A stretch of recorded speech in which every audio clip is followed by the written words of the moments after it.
Evil Requiem early reviews are out, and it looks like another instant classic from Capcom. But zoom out for a second. The industry this week feels a little different, not just chaotic, like a turning point. Xbox leadership has been shaken to its core. Sony quietly made a surprising studio move. And today we're not just breaking down what happened, we're digging into what it actually means for gamers and where this industry is heading to next. I'm Chris. That's Nick and Dave, and this is Grinding Game Podcast. Let's start the show. Hello, everyone. Welcome back to Grinding Game Podcast, episode 9. It's good to be back. We have a ton to talk about, as you guys probably saw from our quick little open there. The industry is a little chaotic, but before we even talk about all that, and even our Resident Evil Requiem early reviews, which is making my draft look really pretty right now, Nick, how you doing, my brother? Doing good, man. It's unfortunate you left the bids open because I've just swapped Persona 4 Revival with Requiem before it drops. No, I'm just kidding. No, I tried to get rid of Warhammer because I got really scared. It wouldn't let me while you guys weren't paying attention, but it wouldn't let me choose. I knew you would try something. Now I've been good, man. Prepping. I got the Kentucky trip. I'm heading over to Kentucky Friday morning, leaving early in the morning. So, just getting the ducks in the row, getting some good family time in too, and just getting prepped, man. It's going to be a good time. We're staying out in a sweet Airbnb that is directly next to the warehouses, or as they call them in Kentucky, the rick houses that they age the bourbon in.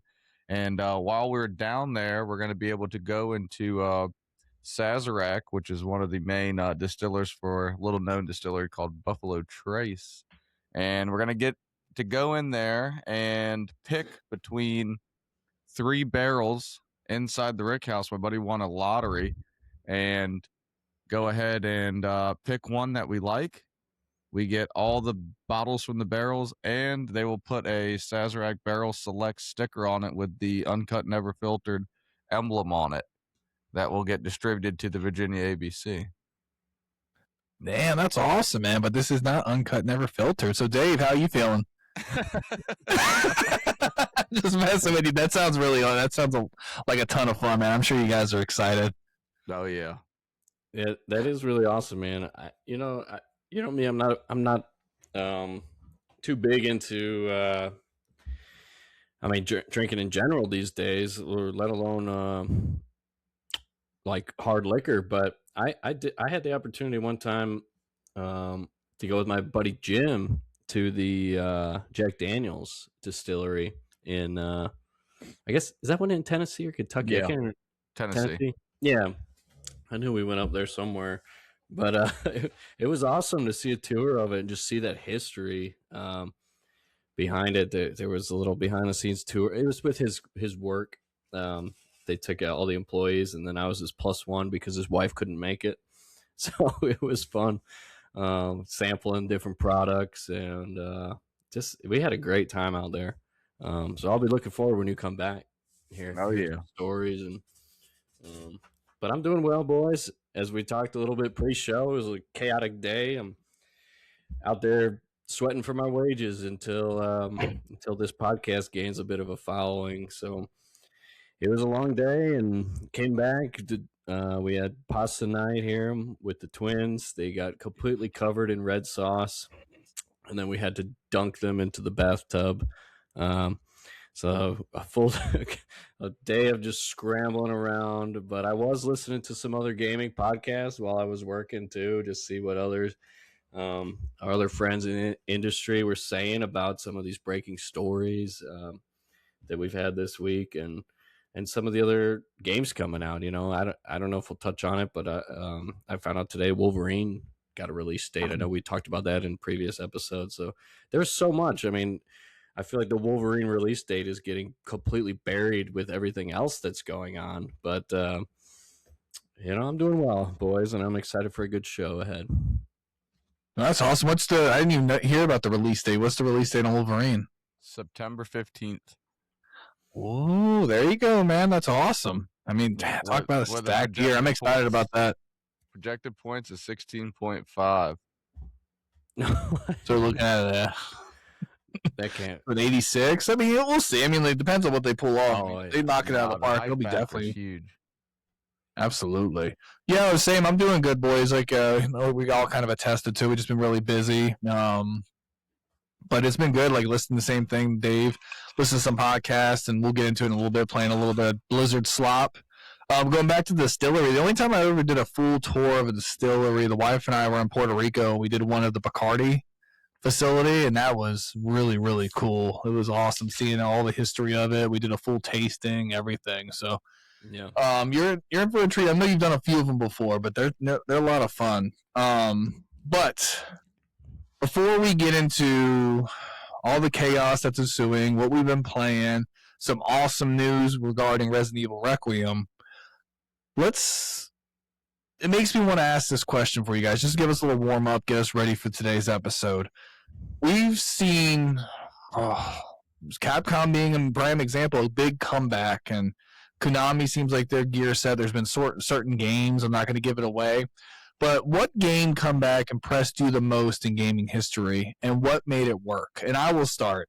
I think one of the biggest ones, I think one of the most famous, most recent ones, is Cyberpunk 2077. When it first came out, and it was a buggy mess, people were in the T poses, all this stuff now, to the game that you can play today with Phantom Liberty, it is just a night and day difference. They reworked skills, they reworked weapons, how they work, everything. And I played through it just recently, I would say last year, through the whole entire game, plus Phantom Liberty, and it was just an excellent experience. Just loving the weapons, the freak. I always get it confused what it is, but it's those wires you can shoot out of your wrist, and it's basically just whipping blades. So that was kind of my main build when I was playing. But yeah, Cyberpunk 2077. I don't know if either one of you guys played it. I think, Nick, you did. I think we talked about it before. But yeah, it wasn't just one of those huge, and again, I think one of the most famous, most recent comebacks in gaming history.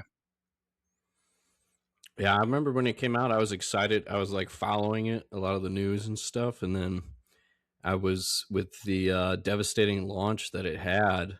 I didn't even pick it up. I think I was still in the military when it came out. So of course you're busy, and so you really have to pick and choose games. And when I saw that it was just getting such negative feedback, I was like, I'm gonna skip this one. And I never jumped back. I heard that it got so much better. I never jumped. I'll throw it in the backlog. Maybe I'll get to it someday, but in 2077.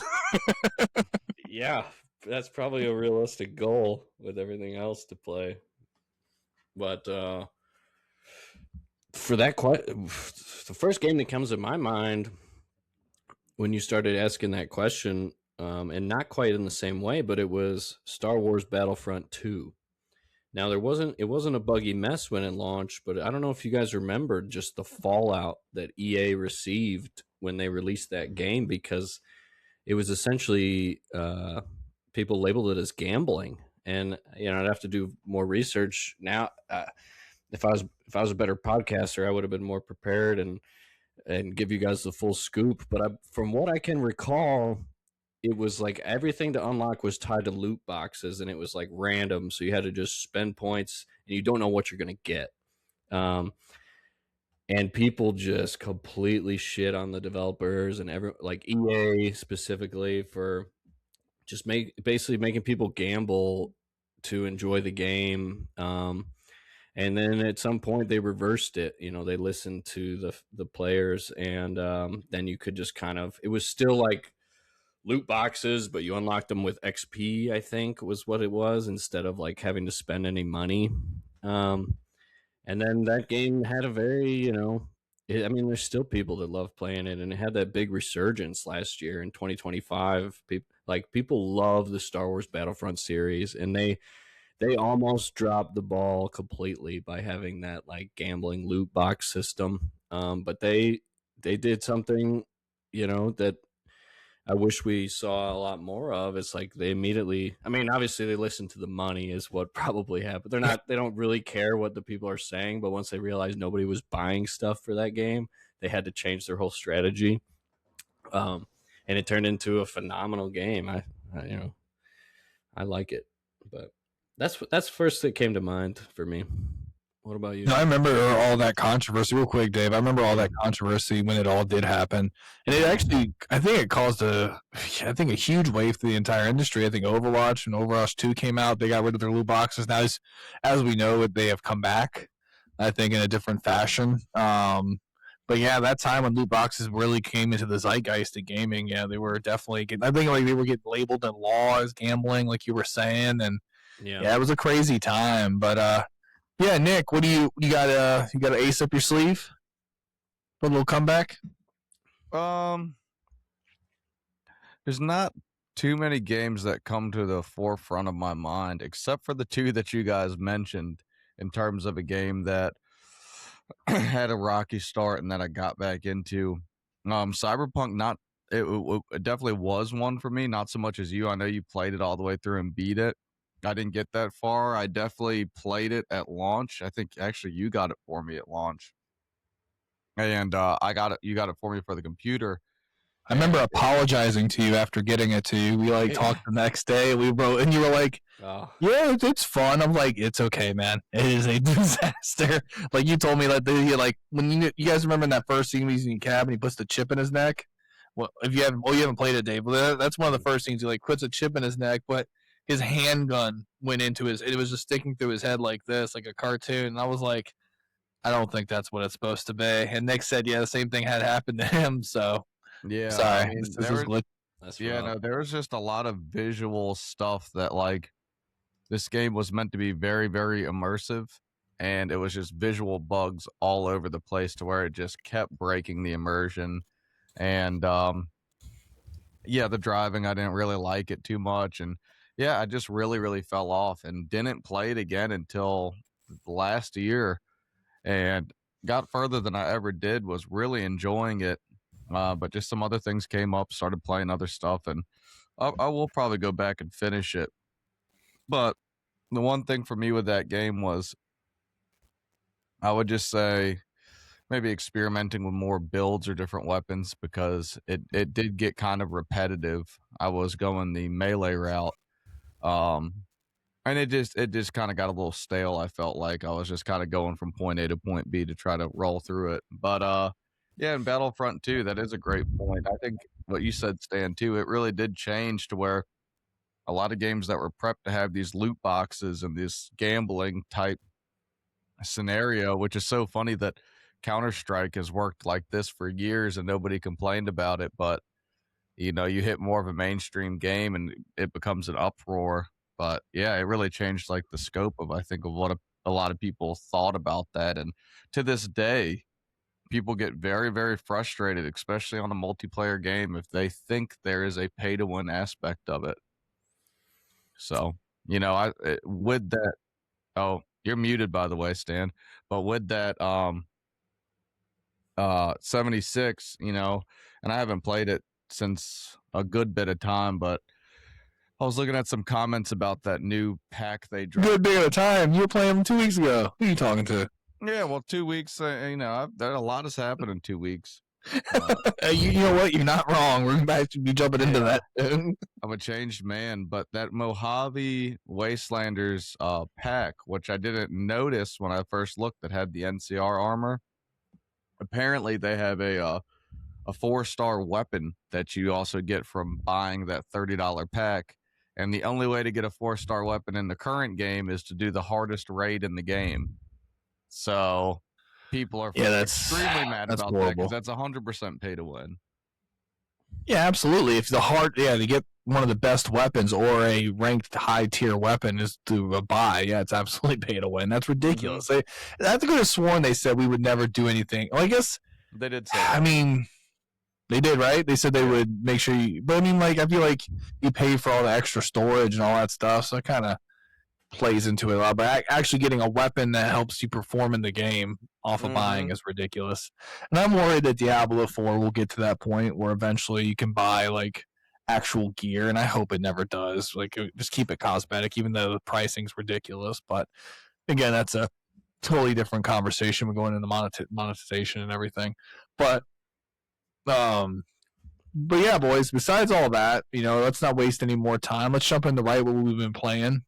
I know you two have a little blast in the past to get ready for a game we're actually talking about today, because early reviews have dropped. But before then, you guys revisited Raccoon City, and for the first time, both of you played Resident Evil 2 Remake, and your first time jumping into the Resident Evil 2 universe. So, I'm not going to keep going on and on. I want you two to kind of jump back and forth. I would just love to hear about some final impressions after you guys have completed it, and kind of just jump back and forth. Tell me how you guys feel about it. Nick, you want to start, or You go ahead, brother. so? I finished, and I think it might be the same for Nick, but the Resident Evil 2 remake is broken down into different campaigns in one. You know, you have you have Leon's story, and that's what I beat. I played through that and beat it, and I had a blast. I thought it was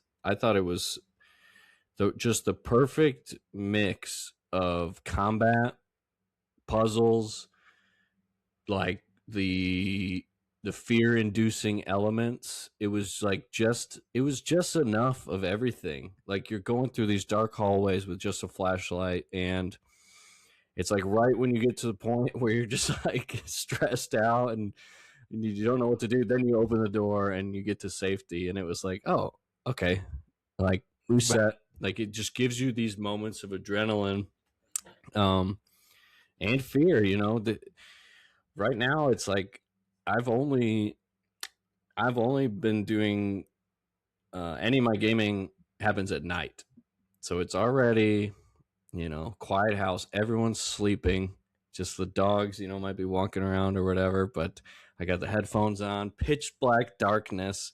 You know, if my wife were to walk in and ask me like if I need a drink, I would like flinch or something, because you don't know what's coming around the corner, you know. And I thought it was great. The only thing, I mean, so I mentioned the different playthroughs that you get, and now, so I beat it as Leon, and I probably got maybe no more than an hour in to it's Grace in that game, right? Or is Grace about to be in the new one? Grace is a new Claire. one. Yeah. Claire? Yep. Yeah. Claire in 2? So yeah, that's right. So then there's Claire's playthrough, which I started, and I quickly realized it's essentially the same thing. You're doing all the same. There may be some slight differences as you progress further, you know, different.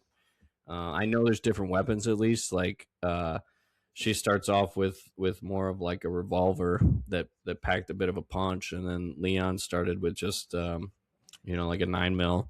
But I don't know. Now that Requiem drops tomorrow, I don't like. I want to go back and play more and like play through all of Claire's story as well. And there's even bonus modes, which I was having a ton of fun with. There's a mode called the Fourth Survivor, where you're kind of just kitted out like a Spec Ops dude, and it's like one long sprint basically. Like your kit, you got a shotgun, you got SMG, you got everything, and you're just running through the sewers, through the police station, and it's intense. And I tried it, I failed, and then it said restart from the beginning, and I was like, what? Like, there's no checkpoints, there's nothing. Like, you just have to get through it. And I know Nick will touch on a little bit too. He was playing one of the other side stories. There's some dark. They add some darker elements. You know, it's an older game, so I know I'm not giving too many spoilers, but there's a scene where you come across, you know, a father where his daughter was infected. And, you know, I don't need to say much more. Your mind already starts going to like what decisions he's about to have to make. And it's not often a game like will like pull on your feeling, pull on you know. I think Nick's usually crying every time he plays a game, but for me, it's like it's like it's hard for me to get into stuff, I guess. Like in, you know, with video games and cutscenes, you just kind of like, whatever. It's kind of cool, like, or whatnot. It's a cool story, but like this one, there was a moment in this game where I was just like, I got like very sad and just I started thinking about like what would I do, and like how would I Mhm. could and then all of a sudden you get that feeling of gratefulness. It's like, okay, thank God, like neither of my daughters are ever going to be infected by a zombie, you know, at least as as far as we know. Like, but just seeing that element and seeing that the human side of like what occurs, and it kind of brought me like back to like Walking. We used to watch a ton of Walking Dead, and it's like every episode there's a tough decision they have to make, you know, and so it was cool. I hope we see more of that in Requiem, where you're kind of like I mean, I was just sitting there. I was just like, man, that is the toughest thing I have seen in a video game that I could recall. You know, like just and then you kind of I mean, it just directly like radiates with you with being a father and having a daughters, and right. I've got two yes, little girls like that. sleeping down the hall, and just watching this scene of this. It was just like, man, like Yeah, it was a hard scene, dude. I was like, oh my God. And you're right. Like, it pulls at you, dude. And like my mind was racing and seeing it, and the way that like it was all orchestrated, and it was a very well done scene that made you think. Like, it pulled you, I'd guess, out of like the running around killing zombies to like thinking about what are they really facing, like in this world, you know. It kind of, and like you said, it made me think too with my daughter and what decision I'd make, which it's like, God, and you're like, I'd never want to be in that position, like this poor fucking guy. you know, and the poor little girl, you know, it's just like definitely tough, and it um if people have listened to our previous episodes, they know I was jumping into Resident Evil 5, and this is like a night and day. I mean, not totally. I mean, it's a zombie killing game, but there's nothing like that in Resident Evil. Resident Evil 5 is all about like action. It's like, you know, Chris Redfield with 40-inch arms, and he's just shotgunning zombies, and like there was nothing in that game that like brought any emotion forth. But And that's then, where that big controversy. Remember when you were talking about why everyone was kind of hating on Resident Evil 5? yeah, Because it was such a big departure from a big shift. RE2 jumping into RE4. I'm not gonna really speak on RE3. That was one of the ones I missed.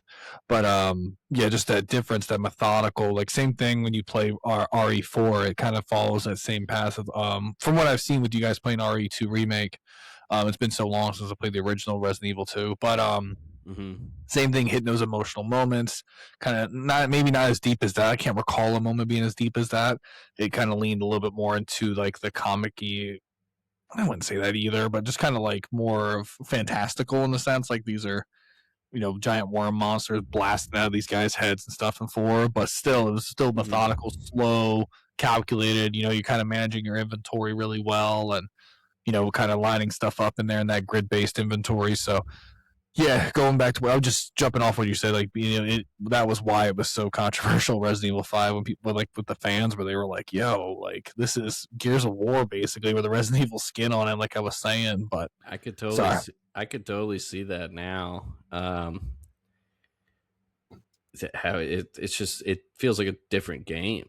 I mean, both were fun in their own regards, but I definitely prefer 2, or the 2 remake over 5. Definitely. What else is I could throw a few things at you guys if you don't yeah? mind, because there's one big Oh, question I want to ask I both still of you gotta before roll we through start. mine too. Oh, I know. That's why I was going to take Initially. turns with you. But for you, Dave, would you? How do you've been running through a couple things? Like you played Reanimal recently. How would you say this holds up against the current modern horror games we're kind of seeing with the jump scares? And I know, and I'll ask this question to Nick too, because I know he played Resident Evil Village. But how do you say this holds up currently? Oh, this. I mean, of anything I've played lately, I mean, even going back to January with Mio, like this Resident Evil 2 remake, I see why it was rated so highly. Like this is the best game I played in a while. Um, and it's for the horror aspect, it's all right there, and it's a mix.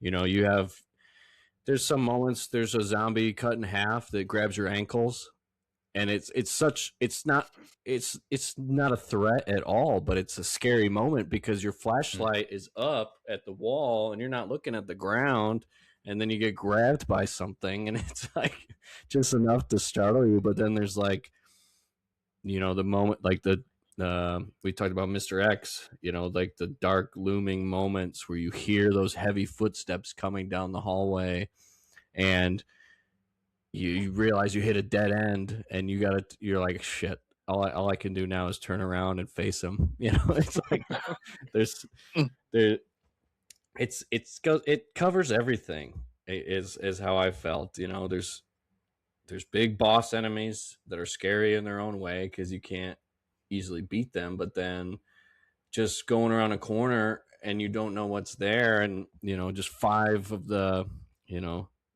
low life zombies, I'd call, just regular enemies, they could just be as scary, or they come up, start banging on the glass at the right moment. Like it is a scary game for sure. And That's awesome. Before we can go in there, that's where I was gonna kind of hold you guys on real quick. But Nick, before I ask, there's 2 really pending questions I have for both of you. But the last thing that Dave said when we signed off on last week's episode was have nightmares about Mr. X. So before you get into starting your initial thoughts, how was Mr. X and your initial greeting with the gentleman? Well, I'll say, dude, the initial appearance he makes scared the shit out of me because it was a jump scare moment. Like it's that kind of like this one. Let me say this game. Well, I'll go into all this, but anyways, I was kind of scrambling to get to this area that you have to get to, and basically you put a fire out of this chopper that's crashed into the police station. It's the only way to like keep continuing the story, and it's a little bit of a puzzle behind it. It was one of the easier puzzles, and once you get the water pumps going, you come down this hallway, and the chopper's right there. So I was, and I was thinking to myself, the water's going to go out, is this chopper going to kind of like get itself untangled and just fall down into the fire escape area that was down there? Well, you walk up to it and it starts moving a little bit. And I'm thinking in my mind, I was like, oh, I was right. It's just going to fall on out.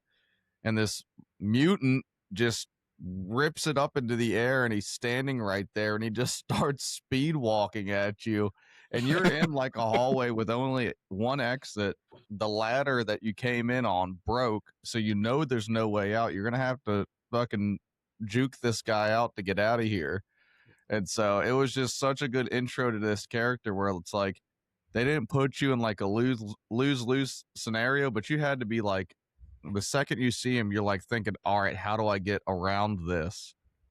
So other than that, I'd say in terms of, they did really good every time he would kind of reintroduce, because he reintroduces himself in different parts throughout the story.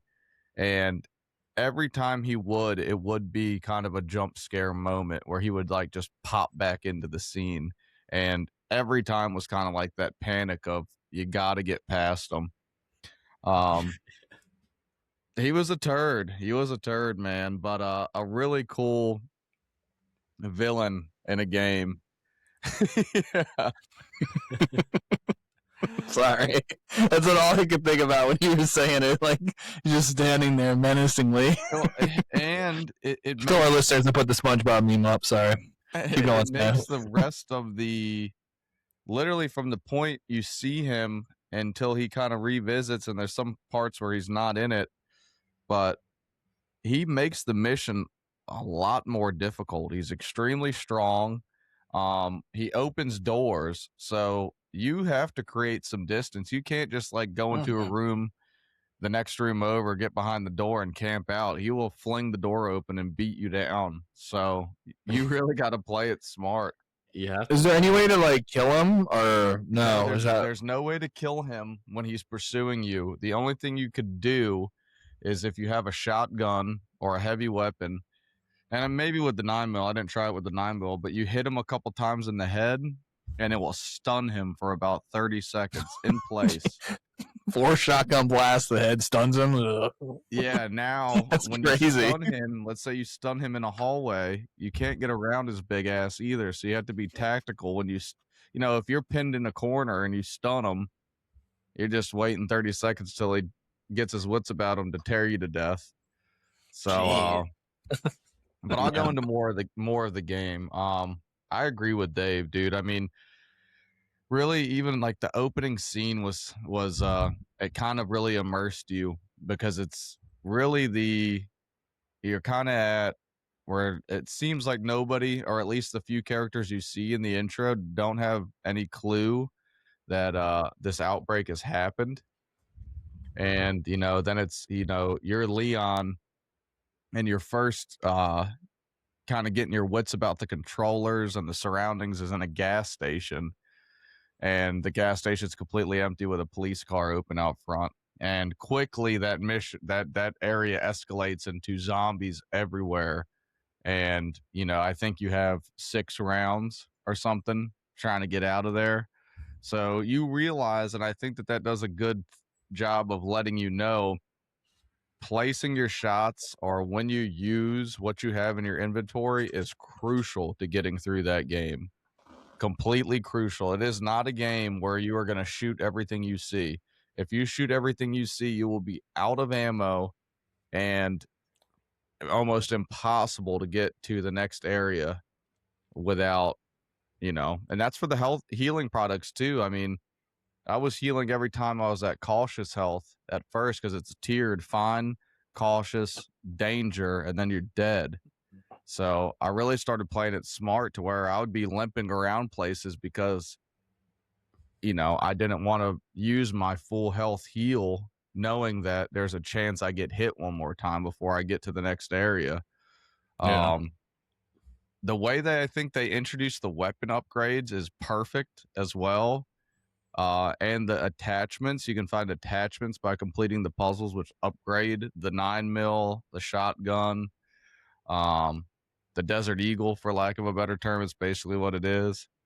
Mm-hmm. And then ultimately the flamethrower that you get, apart from the rockets at the end that you get to use for a very short amount of time.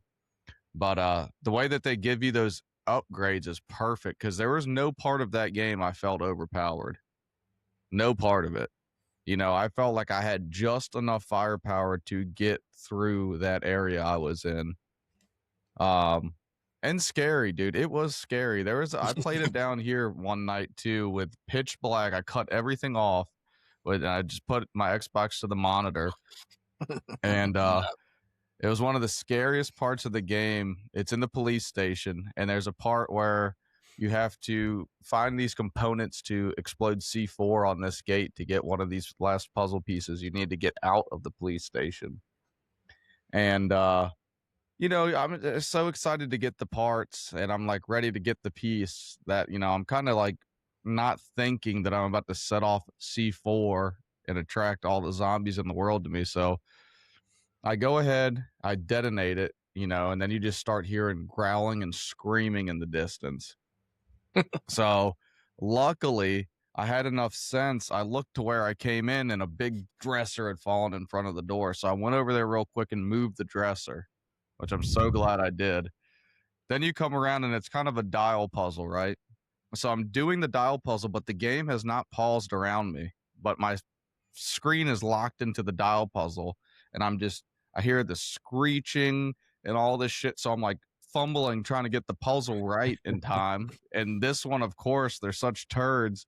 Like the pictures are kind of scratched out. So you can't really see like the other ones. It was like you knew exactly what to go to. They knew exactly what they were doing. They did it so well. I mean, they had me like sweating, dude. And so I finally get the puzzle right. And then it's dead silent. And so now I have the puzzle piece and I have the flashlight with the gun at the door cell and nothing's happening. So now I'm in this internal debate. Do I creep around the corner or is there going to be a horde of zombies and maybe I just sprint for it? Well, I decided to sprint.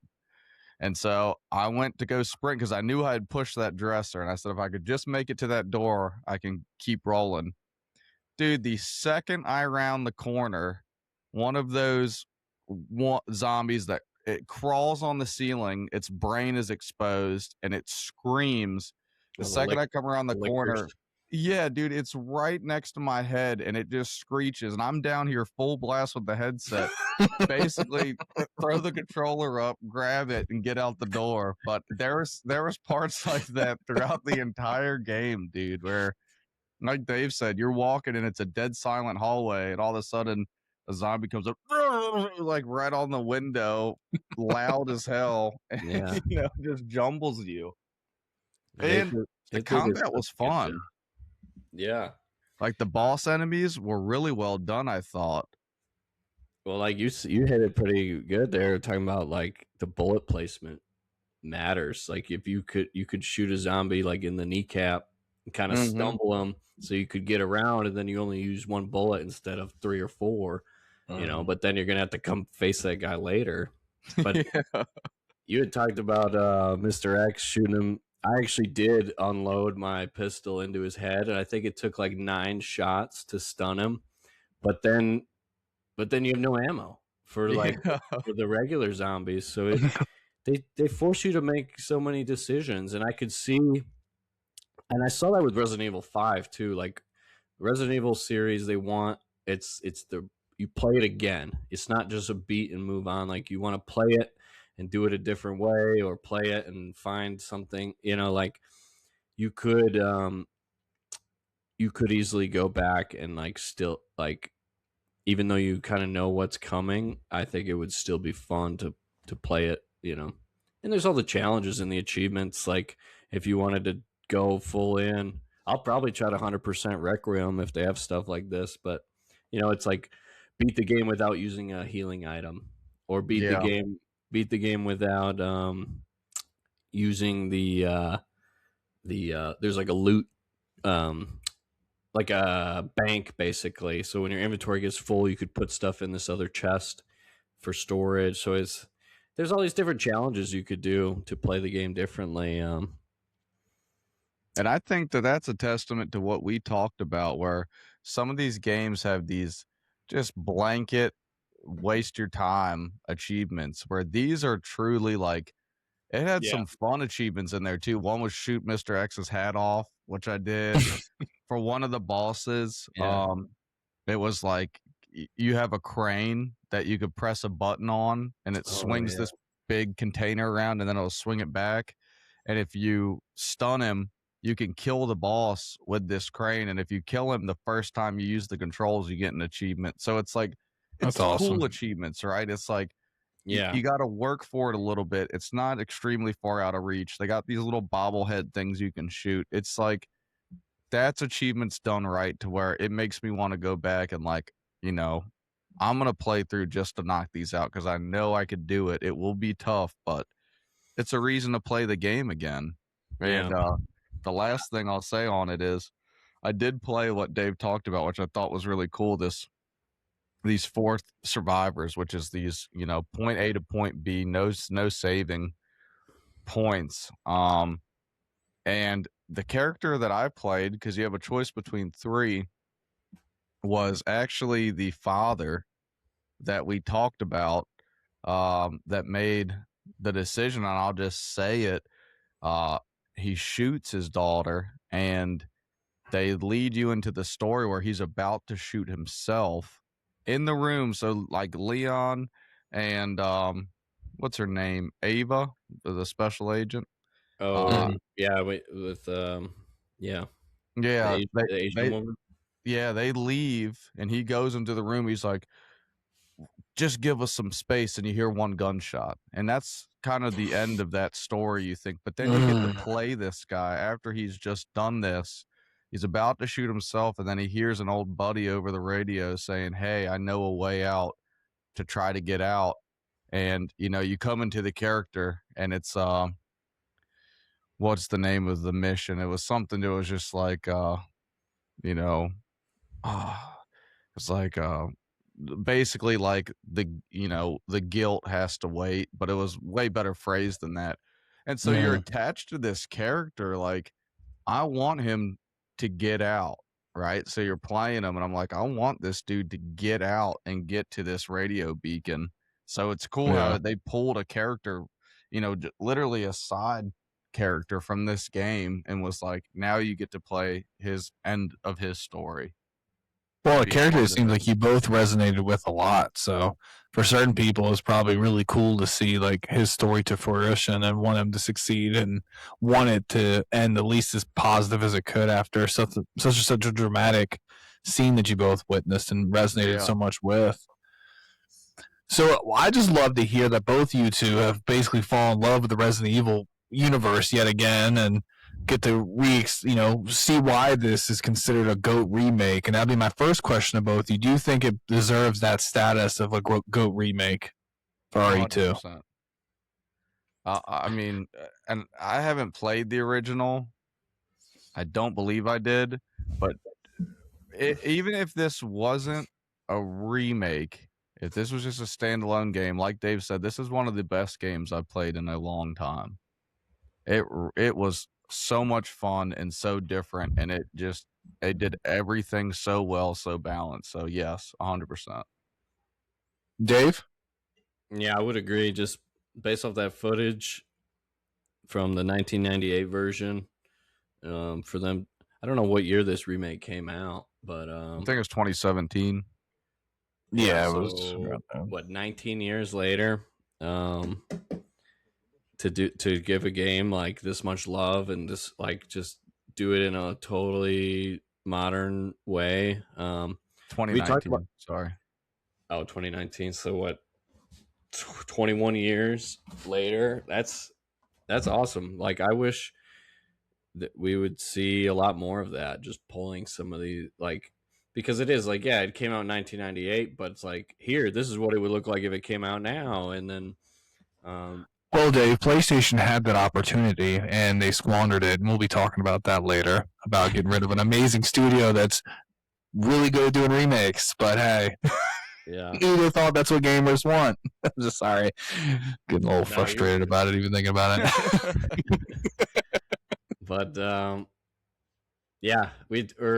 we talked about, like, if you're going to introduce someone to a new series, it'd be like, maybe don't start with Halo 1 because they're going to be like, what is this old kind of clunky, we love Halo 1, but like you wouldn't start if someone's never played it. It's like, maybe start with Halo 3.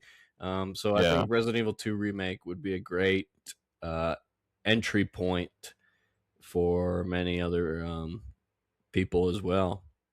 And this will be a foolish question to ask both of you because I think I already know the answer. Has this game gotten you even more excited for Resident Evil Requiem on Friday? Yeah. Oh yeah. From what I've seen and heard, like, Requiem's going to be very similar, where ammo really matters, and the fear elements to it, and of course we're seeing Leon come right back to his old stomping grounds.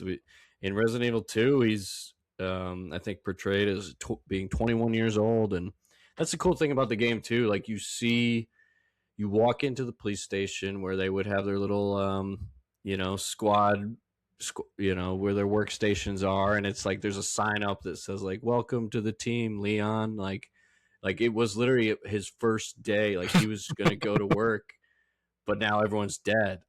So like it's cool seeing that, and now knowing that we're going to revisit some of those locations, and he's much older, much more experienced, talking about all the trauma he's had over the years. Like, he's just this hardened grizzled fighter. vet now. Yeah. Right. So it's gonna be fun, man. I'm gonna stay up way too late playing that on Friday. I know I am, and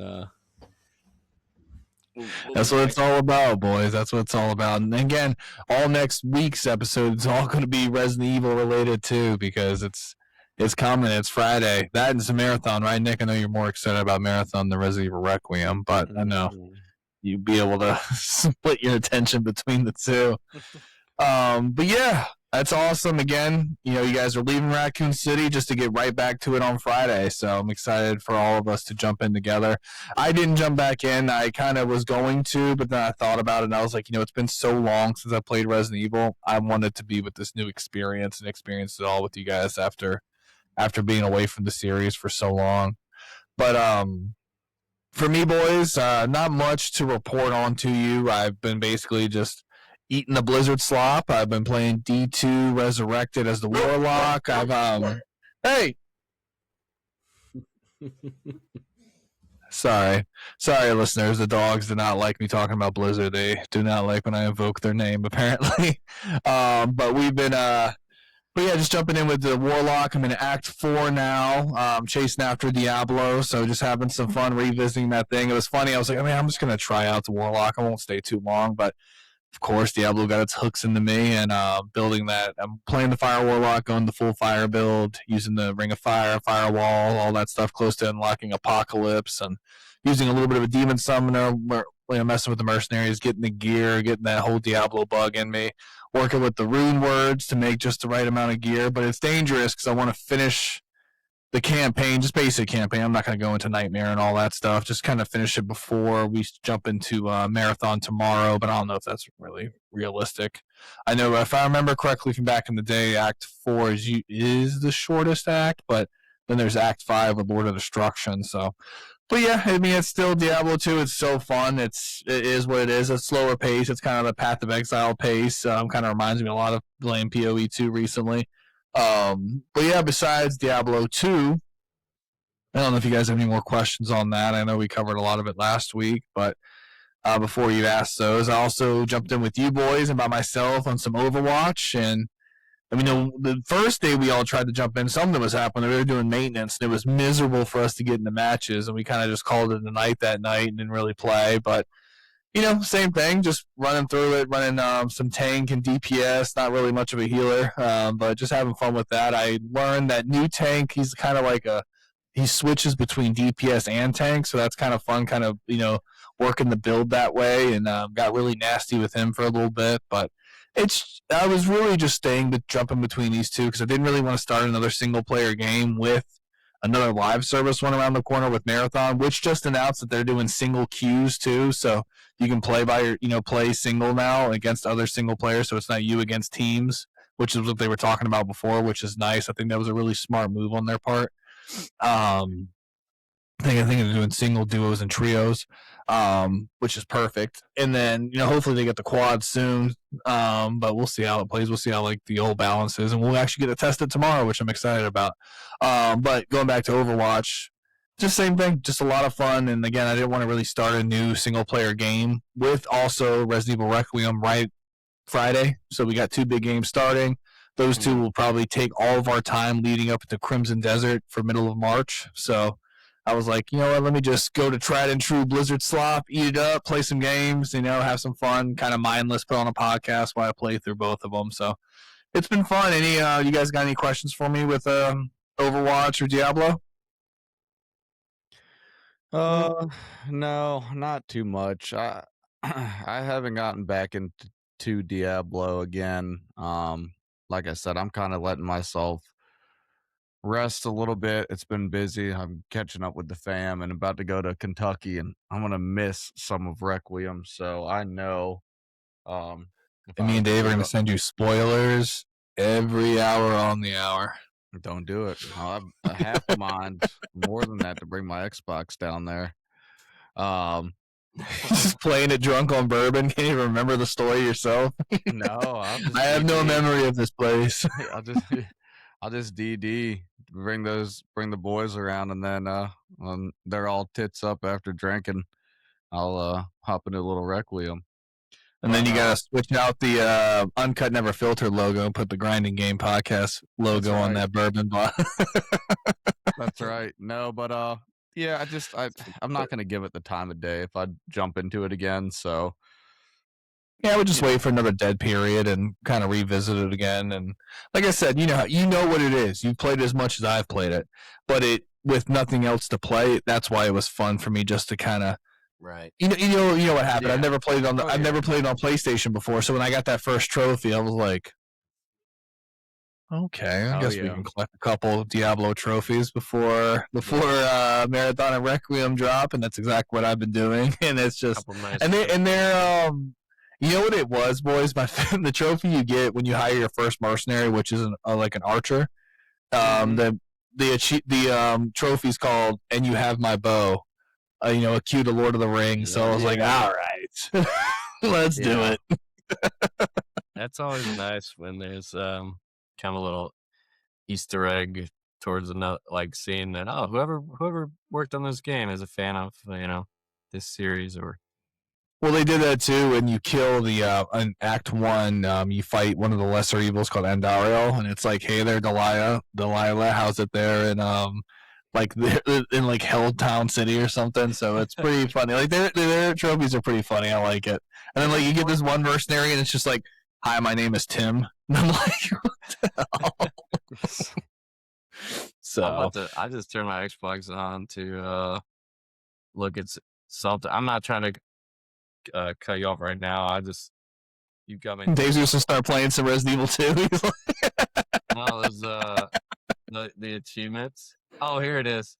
Because we just had one. You reminded me when we were playing Reanimal. There's an achievement called "It's a Trap." Oh, that's awesome. Because there's a Star Wars. You encounter a trap in that game, and yeah, and my wife likes Star Wars too, so that popped up on the screen. We both, I thought about that, or I forgot about it until you brought that up. But it is nice to see that in games where they pay a little respect to something they love too. Yeah, it makes it a lot of fun. And well, boys, that's what we all played together is, Dave, and I would like you to lead this discussion, being our Battlefield expert. We all jumped in together, did some quads in Season 2. Dave, how are you feeling about it? First impressions. I mean, we had fun. We played quads. I know you kind of jumped into it more. But yeah, what are your first impressions? Do you feel the gameplay is a little more balanced? Did you really see much of a difference other than the new gas mechanic? Or yeah, well, I hand it over to you. Yeah, to me, it didn't feel like anything groundbreaking. It's kind of sad. I know Battlefield sold really. It was one of the best-selling games last year, and it does have such a loyal fan base. I know it tends to be more of our age and old. Like I think Call of Duty really hits that younger crowd, and then I feel like Battlefield's always kind of like known as like, oh, this is for the dads who work 40 hours a week. Like it's like separates the military shooter community, I guess. But I've just been kind of disappointed. Like I love Battlefield so much, and this game has like when that first beta dropped, I thought it was. I was like, this is gonna be just the greatest of all time. Like the mechanics are there, the guns feel awesome, the sounds. When someone's shooting a machine gun over your shoulder, or like a grenade goes off in a room, like the sounds are amazing. The problem is like they had this long stretch between season 1 and 2. Like season 1 got extended and they added a couple more things, but now there was all this build up, all this hype, like, oh, just wait for season 2. Like, but it's not. I don't understand where they're throwing the gas thing in there. We saw it a little bit in the battle royale, and I think we dropped straight into it. And I don't know if there's like any extra loot in there. I just didn't really get the point, or like. And the other things that I know, they added a couple new guns, and then of course all the YouTubers throw out like, "Oh, this is the new meta for season 2. Like you got to get this gun," and I'm getting kind of tired of it, boys. To be honest, like I don't want to. Like I just said, this is the game for tired dads that are working full time and then trying to create a podcast as their dream job. Yeah, one night They'll a have week. time for new metas and guns and shit. Right. It's like, I just want to turn on the game and play. Of course you want to unlock things like upgrade your soldier, whatever. But like we talked about the whole controversy with Battlefront 2, and you see it a little bit with these games where it's like, oh, you could pay $20 and get the upgraded battle pass, and then you'll have all the guns from day one, or you could treat this game like a second job and put 20 hours of work in, then you could get the gun. So it is kind of pay to win in those aspects where Mhm. you could essentially buy your time back, I guess. But I don't know. I've been playing less and less and less Battlefield, as you know, I think it came out in October. So not You even boys were hitting it pretty hard in October, right? When it first dropped. I remember that. Oh, and but then it fades. Like you start to see like there's not, there's not that many maps. You know, the battle royale seems kind of half baked, in compare to when you look at their competitors, in that space.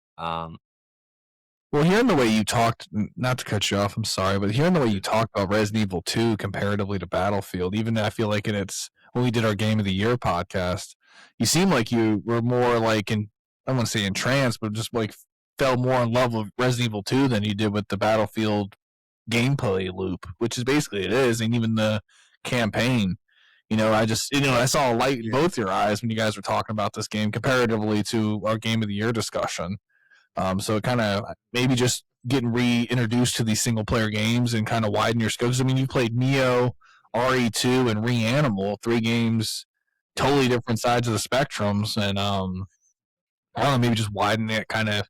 For me too, it has where I'm like, going back to what you just said about metas, it is frustrating talking about metas with these live service games because it's almost like I love the idea of playing what you like to play, and it doesn't matter which build you go with or what gun you choose. You can be competitive with it, but it's not realistic, is it? It's because like even going back to PoE 2, it's like why wouldn't I choose and find the best build possible if I'm going to invest time into this instead of trying to fit a square shape into a circle hole. You know what I mean? It's just not going to work. Or it's going to be, you can probably play it, but it's not going to feel good. But it's like, I want to play the werewolf. I don't want to play the bear. You know what I mean? It's silly as that, but like it's true. And it's, playing more of these single player games, it kind of, and Ian, who are you talking to? I'm the build crafting, loving these games, Destiny, Diablo thing, but like, kind of revisiting these single player games, not getting so obsessed with what the meta is. And I'm calling the kettle black right now because right now I'm playing Diablo 2 as the warlock, and I'm going the fire build because the fire build's the best build. No, but yeah, different categories. It's like you're absolutely right. Like I loved Resident Evil 2, but then I still want to have a game for all the boys to get on and kind of have that marathon. long term. I've always had like a longer term multiplayer shooter, and some of the previous Battlefields, like they kept my attention for a long, a year or more, I would say. You're younger men then too, though. More free time and stuff. But it is always fun to have that multiplayer shooter. And Dave, I want you to know, Marathon will be there for us. We hop in, and we're looting and shooting, and with that Bungie gameplay. I'm pumped to try some Marathon, but as I'm sure you know about me now, like I like the bigger team. Like that's why Battlefield. I've always been Battlefield over Call of Duty because I love the big team chaos, and then really like getting to know the maps and feeling like you're outsmarting the enemy team because you find different flank routes, or you can place a spawn beacon somewhere deep in their base, and but every genre, every kind of category has its purpose, because I've also been having a lot of fun with Overwatch, and that's very close quarters, small team. And I typically don't go for that kind of thing. But I've been having fun when we all jump in together with that. Sometimes we get mollywopped because we got teams that have been playing for way too long. But when we get the rocking, it is a ton of fun, all playing our part and stuff. That does get tough. So like to me, like big team modes in Battlefield is perfect. Even if none of my friends are online, like I could still play well. But then if it's like Overwatch, I don't think I'd want to jump in solo because you're really rolling the dice. It's like, what if all your teammates suck? And then, like you said, what if you're playing a team where everyone's on the mic coordinated, and then you're just like playing with 4 randoms. So what I think, on your point on that Overwatch thing, just for reference, when I play single, it's almost easier because I think it's really? skill-based matchmaking, where I think it puts you with a bunch of other randos. So I think with us all being a squad, they're putting us against other squads.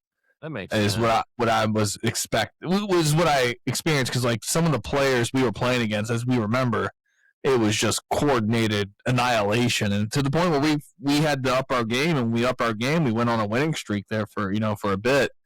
Mhm.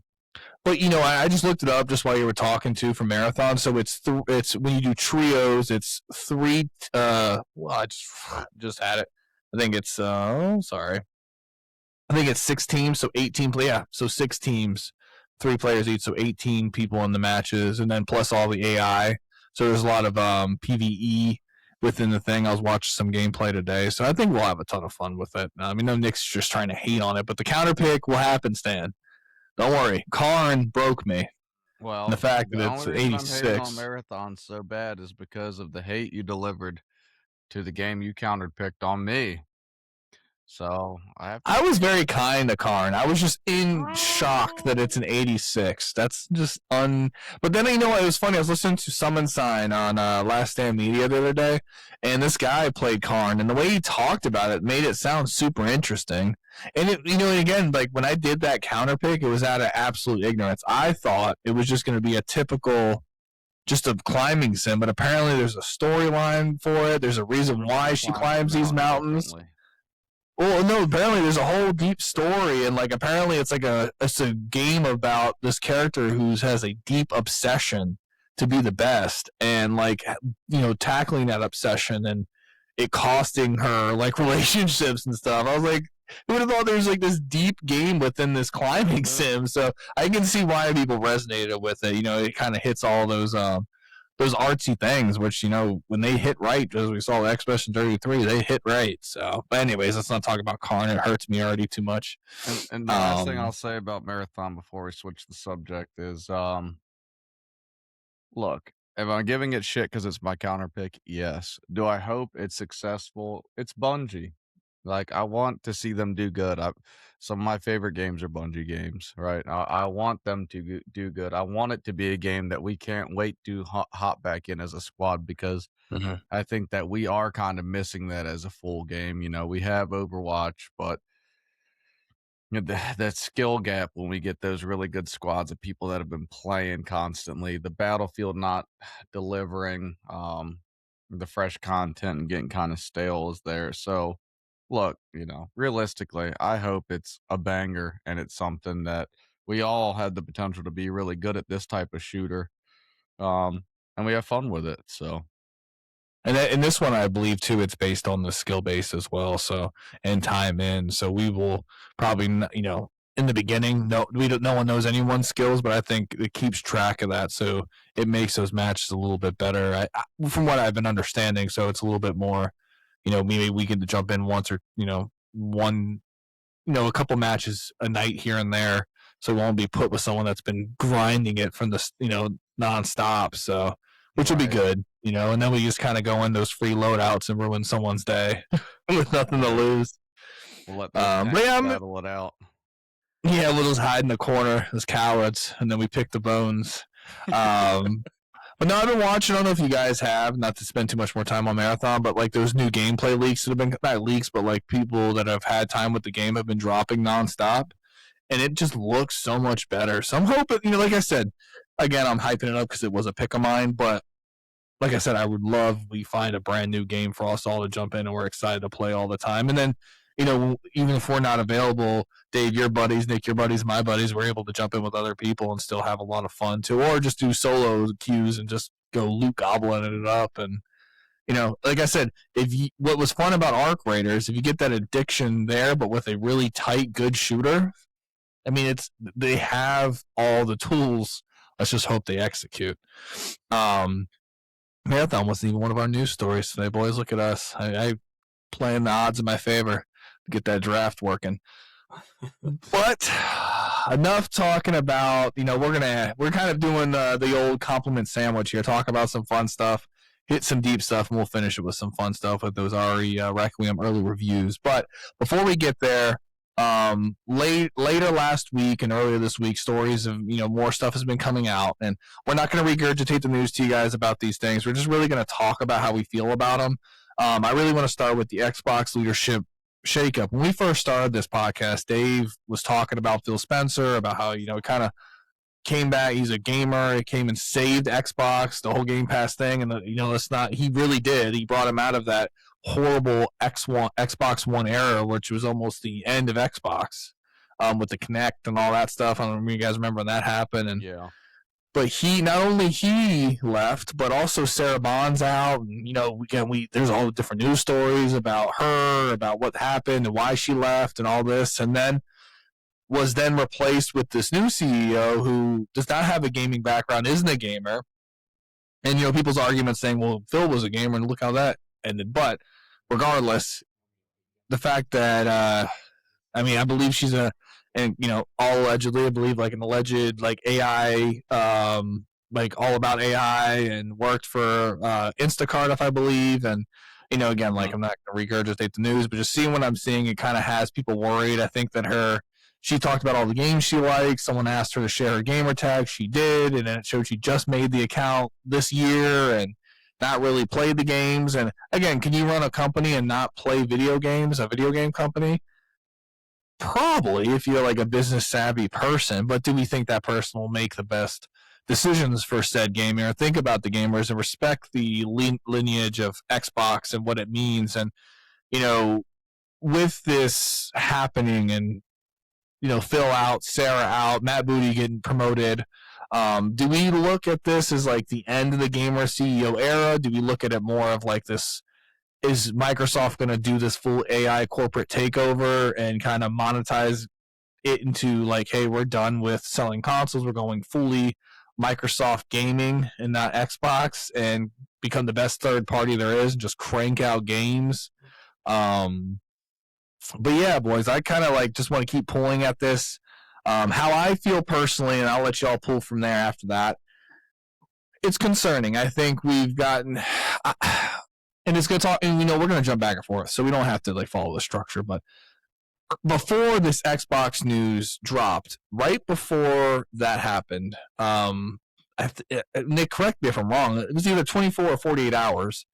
Sony cuts Bluepoint, which is one of their, the studios they made Demon's Souls Remake. They were geared up to basically get the pick of the IP from PlayStation. Dave, what you were talking about with RE2, take these amazing IP that have not been, haven't seen any love, and basically Bluepoint was hired to be like, hey, they're going to respect the past, the historic past of PlayStation, and represent it in a positive way and bring it back for new gamers to experience. And then the rumor goes around when Jim Ryan was doing all this live service stuff, getting everything all beefed up to, we're going to do all these live service projects, and we hear Bluepoint's working on a live service God of War game of all things.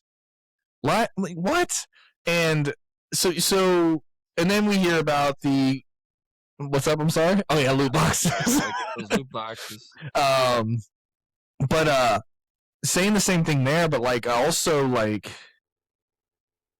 you hear about the God of War remakes coming now. We just started the state of play, and like everyone's thinking like, well, I wonder if Bluepoint's going to be involved in that. And then we got our answer quickly after when they cut it. Yeah, because Bluepoint did the original remake or remasters. Mm-hmm. That's what they were known for, remakes, remasters, and it's like, hey, maybe this was their idea to do that, but we'll jump back to Bluepoint and what all that means. Why I bring that up in reference to the Xbox thing, there's like that old saying, like, hey, if your enemy stumbles, dude, keep your nose clean. And Xbox couldn't even do that. They couldn't even wait, and then like I said, 48 hours or 24 hours even, they're letting go of Phil Spencer and Sarah Bond's leaving the company, and that's just like it just rattles the whole gaming infrastructure. Like, what's going on? And yeah, so I feel, going back to that, like Xbox just seems like it's not in a nosedive to just collapse and go away. I think it's switching its identity, and I think that's where I'm saying, like, I think we're getting a more. It's all about the coin, and we already saw the increase in Xbox Game Pass. It's always going to be about the coin, realistically, right?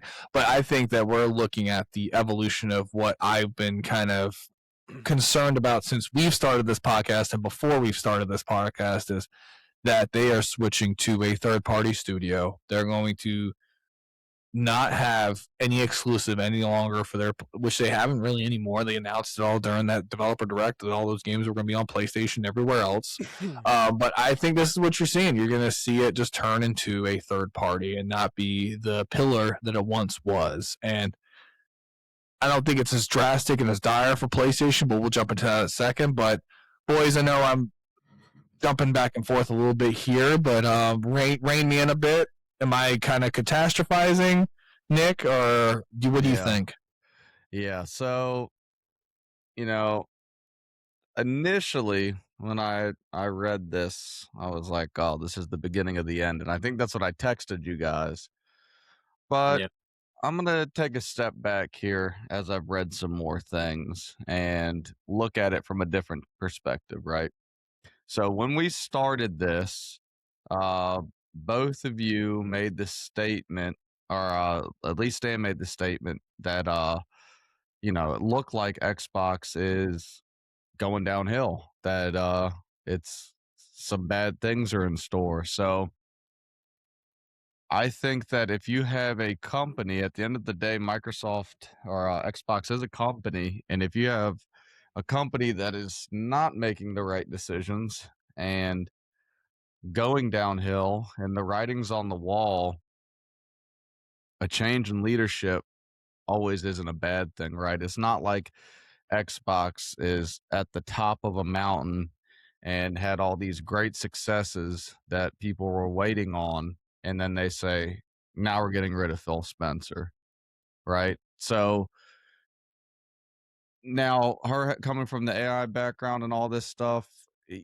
no, she probably doesn't know the best thing for the gamers, but Matt Booty being promoted and being the chief content officer is good. He's been around the industry for a long time, so I think that. But he's been a part of both Phil and Sarah's thing as well, though. You know what I mean? So it's like, if that's not just playing devil's advocate a little bit here, but like, if that's your point, a change of leadership, why keep another of that trio in and just push him up if he was a part of the bad decision making as well? Yeah, but as you know, in any organization, how much would he maybe bring to the table and it be, all right, we hear you, but we're not going to go that route. Right. Things that we don't see behind closed doors. Maybe he had some other ideas of what he thought the direction of Xbox should go in. And ultimately, yes, he had some pull, but not at the end of the day to make those decisions to say, all right, this is really what we should be doing next. That's just. I like that idea that maybe he's the voice of reason that wasn't getting heard. So that's good looking at it from that perspective as well. And you talked about them becoming a third party. I read today, actually, though, that this new CEO, Asha, she said that her first focus is on bringing the consoles back to the forefront for Xbox. So, to me, I mean, what I'm hearing so far and how much of this is just, feed the people what they want to hear, and truly I have no idea what I'm doing, and there'll be another change of leadership, and sooner or later Xbox will go down the drain. That could go down that route as well. But I mean, to say the things that people have Did we lose Dave? Yeah, I'll probably hop back in though. Okay, I'm sorry, I didn't mean to cut you off. But I think to bring that to the forefront of kind of what people's concerns have been and say, look, no, we see that you guys understand that this is kind of what this is looking like, but make no mistake that the consoles and Xbox isn't going anywhere and the fans are the priority. I mean, it could be much better. It could be much worse news. I could say that. It could be a CEO that comes out there and says, hey, we're going third party. we're gonna just produce games. Your consoles are gonna be irrelevant. We're not gonna make any more consoles, and here it is. And they could come right out with that and say, we are doing a whole new business revamp of Xbox. We think this is what's more successful for the company. But no, instead, we're going to come out and we need to put life back into the motivation and to understand that these consoles will be around. Now, if they're successful, and that's another story. I think it's contradictory of itself, though, in a sense. Like, I like what they're saying and putting the consoles in the forefront, but in order for it to be in the forefront, won't they need a reason to sell? Like, what's the point of buying an Xbox if all the games are on PlayStation and then you have the PlayStation exclusives?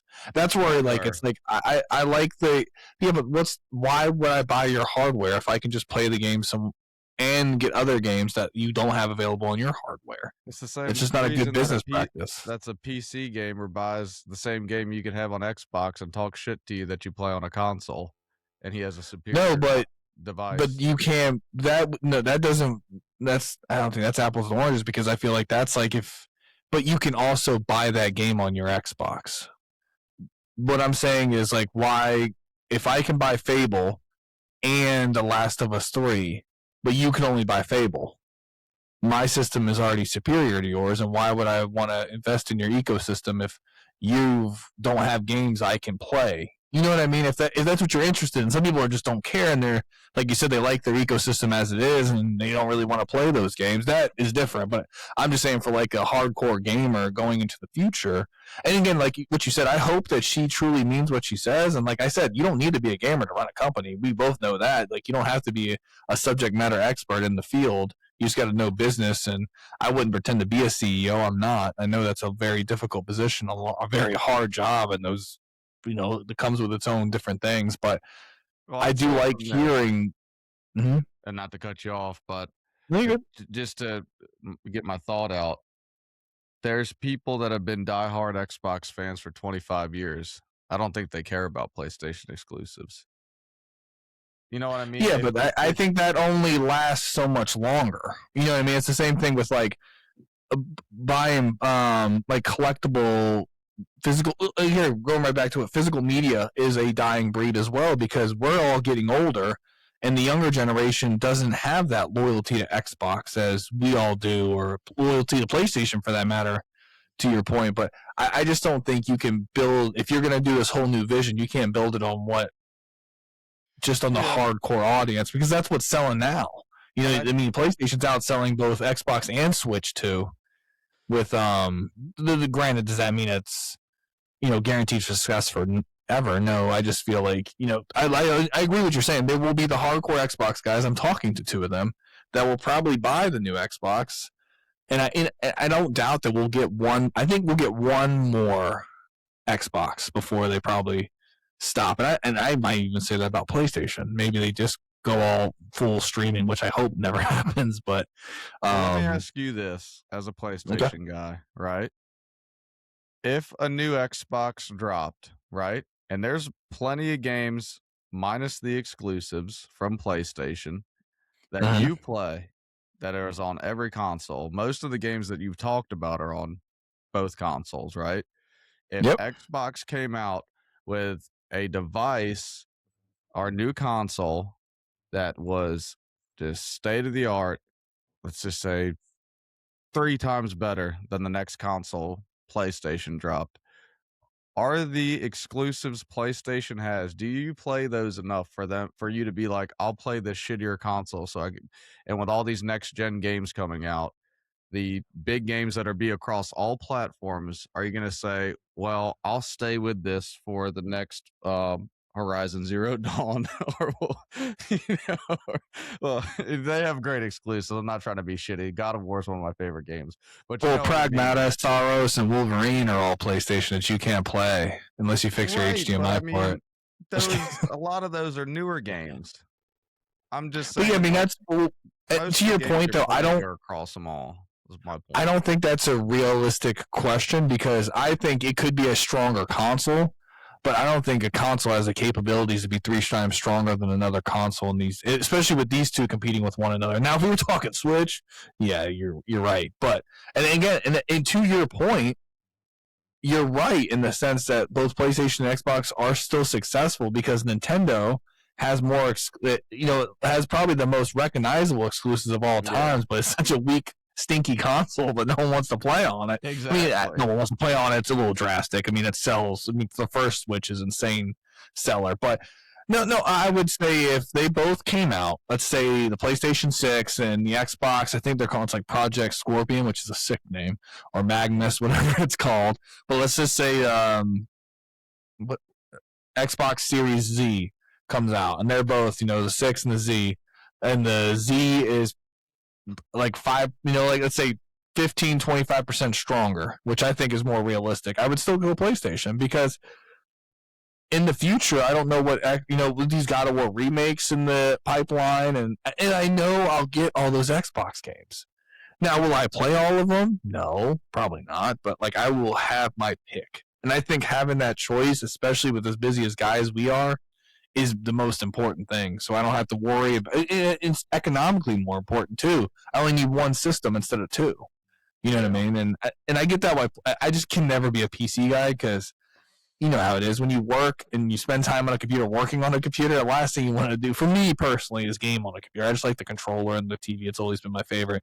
But the most realistic thing is PC is the superior to all of them. But if I had to pick between consoles, I just feel like PlayStation is just the best. As of right now, bang for your buck, especially with the increases in Game Pass. Now, granted, $30, but $30 is a lot of money. You know what I mean? It adds up quickly. You're on tape saying the only reason you like PlayStation is because you could play Xbox games on it. I'm saying another reason why I love PlayStation is that I can play the Xbox. You just end the podcast right there. Yeah. But no, I don't want it also, and I don't want to call off doom and gloom. I just concerned with Xbox because I will always be a fan of them.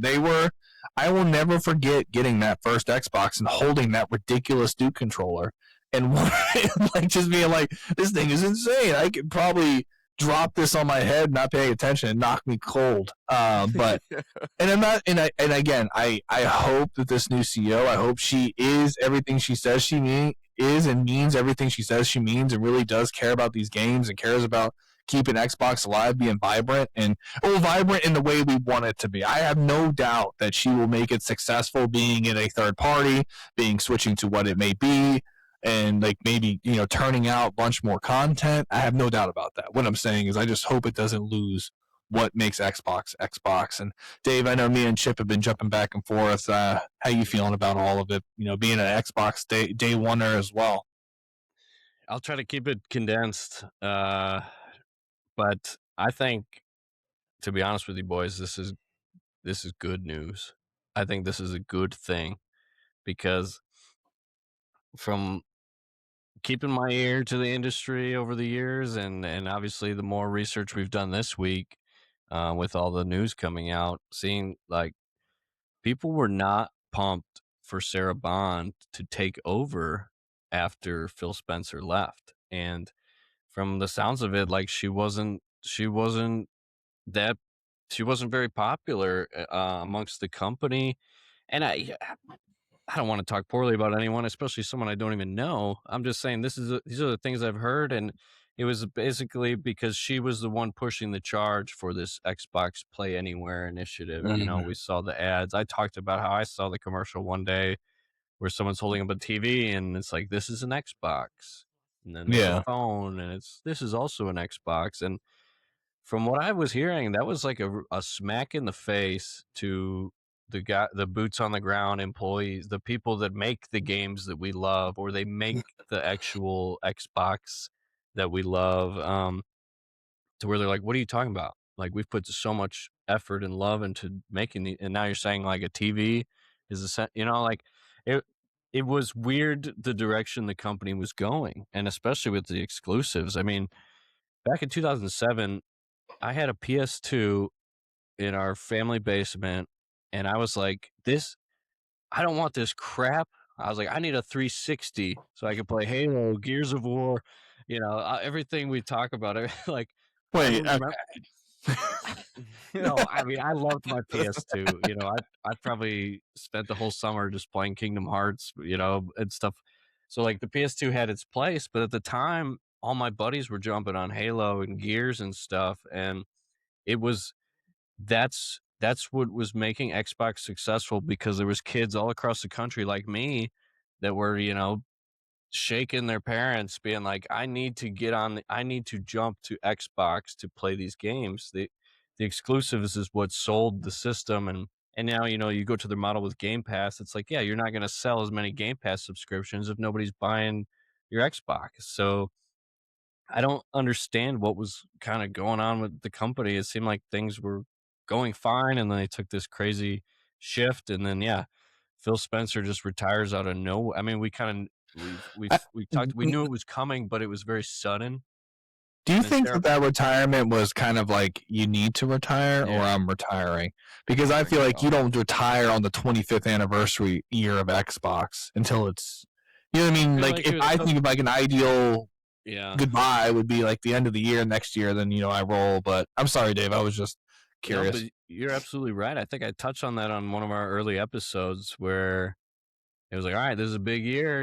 We're gonna get the Four Horsemen coming. It's like I had talked about that where I was like, I think Phil Spencer wants to get these big titles out there, and then it's his time. He's coming up on 30 years, but now he's leaving at 29 years. I think the number, and Sarah Bond was supposedly next in line, and she just quietly leaves the company. And all these people were putting messages out like, "Oh, Phil Spencer, thank you for what you've done," but next to nothing where people were mentioning Sarah Bond. So it's very interesting. And I think this new leadership, she's not going to be making the next big game. I'm not worried about her gaming knowledge. What I am worried about though. So I'm going to read you guys something that I found. It was a tweet. This random guy, I don't think he's in the industry at all, but is it Asha Shar? Is that how we pronounce it? I don't want to, but the new Asha CEO, Sharma, I think. Asha, or well, her handle on Twitter here is just Shar. It cuts off at Shar, but he says, "Hi, at Asha Shar. As a new Xbox CEO, I hope that you understand how important exclusive games are and how games like Halo, Forza, Gears, Fable created an identity for Xbox and its players, becoming a key point for Xbox's success. Xbox games must be only on Xbox." And she tweeted back and just said, "Hear you." And now she's just taking over. Of course, she's going to jump to the internet and kind of like, she wants to win, the popularity contest, of course. And so it could be she's telling people what they want to hear. And then, they get into these meetings and she's like, oh, wait, we made X million from putting Gears and Halo on PlayStation. Like, why would we go back? Or like, why would we accept less money? So I think she might have that conflict. But hopefully what she does is, all of us have been in different leadership positions just on a much smaller scale. And I know for me, anytime transitioning to a new position, it's like, yeah, well, maybe I haven't worked here for 20 years, but I have these leadership skills and styles that could help. And then pulling in the people that have been there. So hopefully, she's humble and she's willing to walk in there and be like, hey, I can bring a lot of things that could help us, but I don't know about XYZ. This is where I'm going to need your guys' help to guide me. That's it. We'll see what happens, but I feel optimistic, boys. I think this could be a good thing. Just seeing this initial discussion, seeing that she,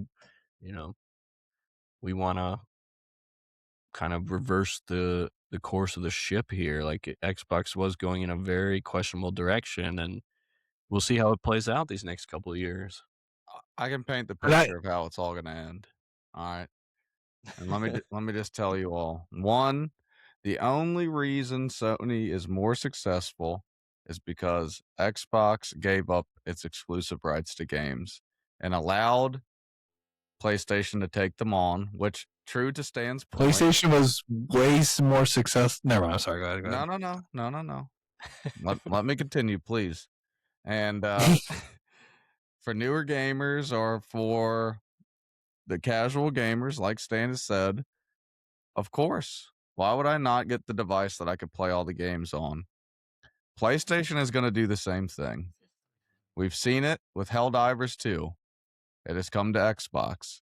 There are already rumors surrounding that PlayStation is going to allow more games to go multi-platform, and they actually hired a new role for a multi-platform game developer. So For the live service games.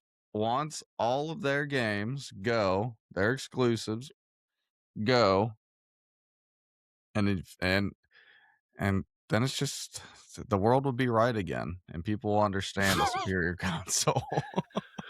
So my last thought on all of it, first, unfortunately, Stan, PlayStation was dominating Xbox when they had their exclusives. But all jokes aside, I think that's where the problem is. I think it all went downhill. The Game Pass initiative was a great idea.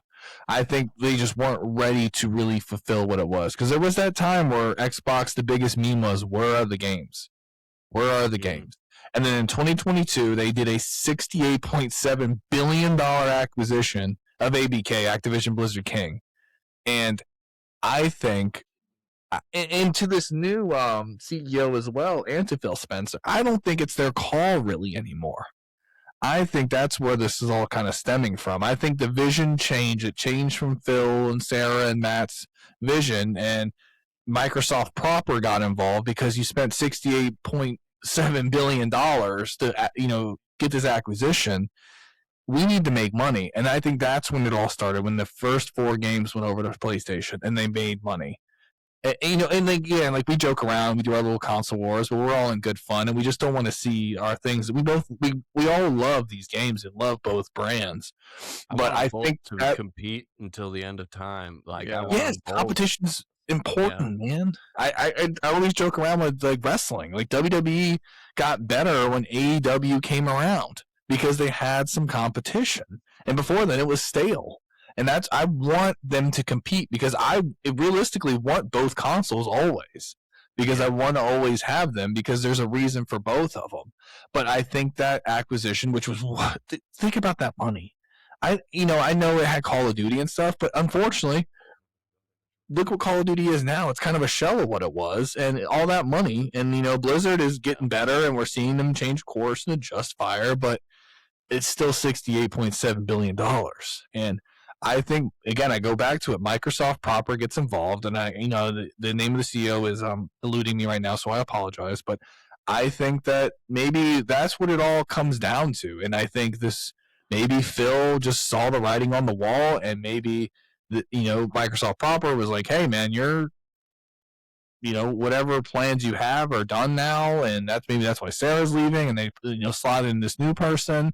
I don't go to pretend like I know the politics of any company, especially ones at high level with that, these making these millions and millions of dollars. But I just think the acquisition was probably the catalyst for eventually to where we stand today, where it's all happening the way it's happening. Now, I don't want it to be doom and gloom, and I'll say it over and over again. I love the optimism, Dave. I hope that's true, and I hope Asha, I hope that she really does see it, and she, not just doing the popularity contest, means it, and wants to really keep Xbox what it is, and that would make me happy. And again, they know it can't be exactly what it was before. It needs to make money. To Nick's point, they need to generate money in order for this thing to exist. That's why we always joke about live service being the necessary evil to continue all the single player things we love. But I will end it with Xbox, just with this final thought from and I'll let you guys each give one last final thought on it. Just I truly hope that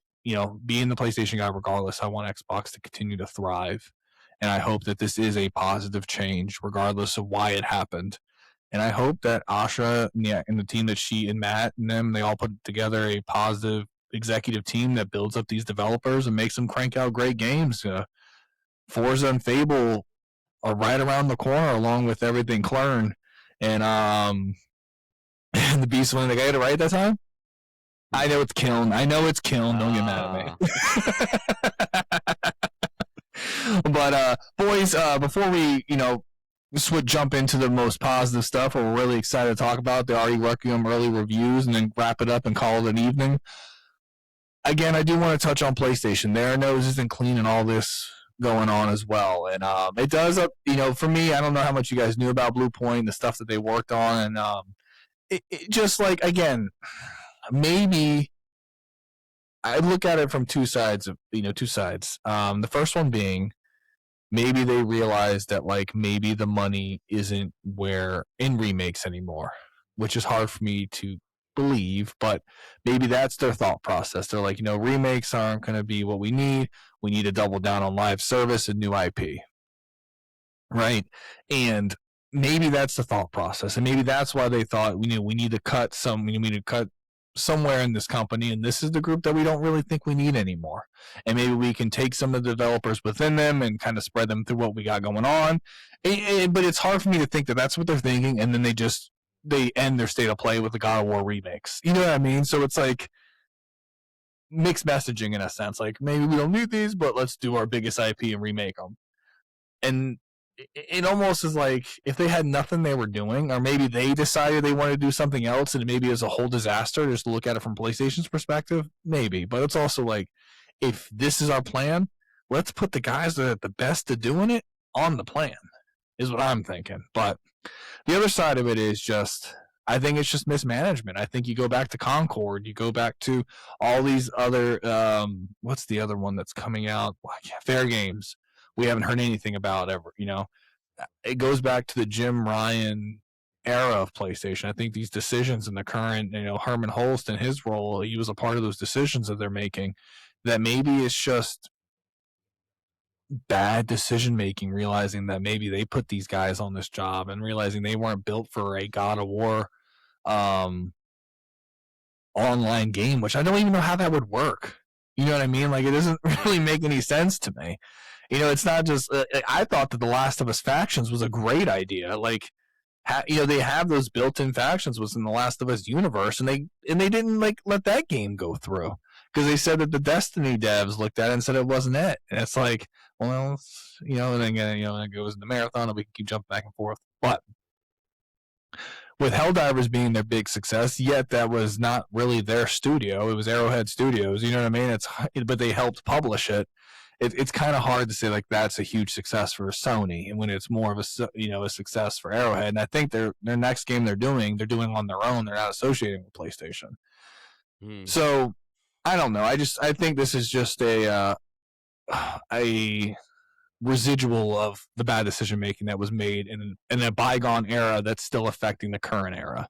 And unfortunately, for a great team like Bluepoint, they're the ones that are now the next ones to pay the price. And there's other companies, there's other studios, and again, I don't act like I'm a subject matter expert in it, but I know there's other studios that have not dropped stuff. And I don't know. I think you lost an excellent resource, and I hope that all these developers, all these people that are about to be out of a job, find a new home relatively quick. But I don't know. It's just upsetting to me. It's like, I don't like seeing those kind of things, especially with a talented group that could do the things you want to do right now. That's why I'm kind of hard to believe that you don't believe that's the path, yet you have God of War remake right in the chamber. So any thoughts on that, boys? Nick, I know you're not really the Sony guy, but anything you've seen on these Bluepoint story that you kind of want to pull out? I know I ranted on the phone with you the other day about it because I was amped up, but No, I think you hit it on the head, man. I think you covered it pretty well. Yeah, we'll see what happens. I saw one thing that they, of course, the internet is a dangerous place for many reasons, but apparently there was a PlayStation, I don't know if it was their main account, but they had tweeted out a few days after they closed the Bluepoint studio, they put a tweet out that said which remake would you want to see next, or something like that. Like, and then people just went, as you can imagine, just went. It's almost like rage baiting. You know what I mean? That's like right. It's but that's insane. And they ended up removing the tweet. Smart. Whoever did that social media post is probably out of a job too. Because what yeah. And as we dip our toes into this world, and we're scheduling videos or shorts. I could see that maybe that was just something that was, it's predetermined or something like yeah, that. Yeah. it's people not talking to each other, different departments and things like that. But it's just so ironic and like just the worst timing ever, to do like. And the fans, they let them know what they thought about that real quick, and they deleted it. So That's but, just, it's just like if like when they shut down Halo Studios and they're like, so how are we feeling about the next Halo game? And I was like, right. It's basically essentially what happened. that's And crazy. Wow. Okay. Well, like you said, going through Xbox, going through Sony, we're just gonna see what happens where the dust settles. But with all this craziness going on in the gaming world, the good news is an amazing game that's scheduled to drop for us normal folk on Friday, but our Access Media friends have gotten hands on and reviews have started pouring out. And our sweet, beautiful producer, Chip, we are seeing it right now on OpenCritic at 89%, which is beautiful for me, which is getting a solid 19 points right now in the bank. Unless things change before Friday, we're hoping that number goes up. But Nick, if you want to pull some of these reviews out, I don't know if you guys have seen anything yet. I watched a review vote, I think from GameBolt, and kind of went through the game, talked about it. And I think based off what you two talked about with Resident Evil 2 Remake, I think you're both going to be very happy. I think from what the understanding is, they mixed them two really well. Grace kind of invokes that horror part as we've been kind of seeing, and Leon's kind of the unstoppable machine. And bouncing between those two and kind of doing that same thing, not overstaying their welcome with either one. But go ahead, Nick, if you want to pull up a few of these and see which one we want to hit first. Yeah, so one thing I want to highlight is right now, you're at an 89, all right, across the board, uh, extremely high scores. You got PC Gamer with a 92, Eurogamer 5, IGN 9 out of 10, The Gamer 4 out of 5, Games Radar 4.5 out of 5, Game Informer 9.8 out of 10, almost a perfect score, and a Giant Bomb and Tom's Guide both 4.5 out of 5. So we're all close to those perfect scores. I am curious why it's an 89, maybe a couple, maybe threes or 80s somewhere in those those piles. But still, looking at those numbers, it should be over 90. But, yeah, and I did some searching. I could not find a bad review. But what all of them, the consensus is a dynamic gore system, atmospheric lighting, which I can say just in the Resident Evil 2 remake, the lighting is fantastic, and then engaging dual protagonists. So it looks like they hit the nail on the head of this swapping back and forth, which could really bomb a game if you don't execute that right, which we had talked about. So it sounds like they did it really good. You feel like you probably aren't overstaying your welcome in those roles. But we'll go through. We'll skip IGNs. I don't want to read theirs. PC Gamer. Resident Evil Requiem sets itself out with a hard task, wrapping up all the best elements of previous Resident Evil games into one miraculously, it succeeds with very few moments which left me wanting more. So what I'm understanding, is this wrapping up the original story of all the Resident Evil games? That'd be interesting to say. Yeah, I don't know. There was one... Which is good. You guys did your homework, which is cool. Yeah, this guy said if spraying zombie brains over apocalyptic ruins isn't a great way to heal and move on, I don't know what is. One of the Game Informer. I'm sorry, go ahead. Well, one of the people said, and I'll see if I can find it again here. They were just like, it was probably one of the best reviews I've ever seen about a game. While he's looking for it, I don't know if you guys saw, apparently they brought back like gruesome player deaths. So like as you lose, I guess it's just, I guess they must have adjusted it, but now it's like almost as they just brutal. Like I don't know if you guys remember that one Tomb Raider game where they kind of got like people were concerned with how brutal she was dying. So go ahead and read that, Nick. That sounds awesome. So this is from Game Rant. This is a 10 out of 10. Resident Evil Requiem is a horror gaming masterpiece and one of the best games Capcom has ever made.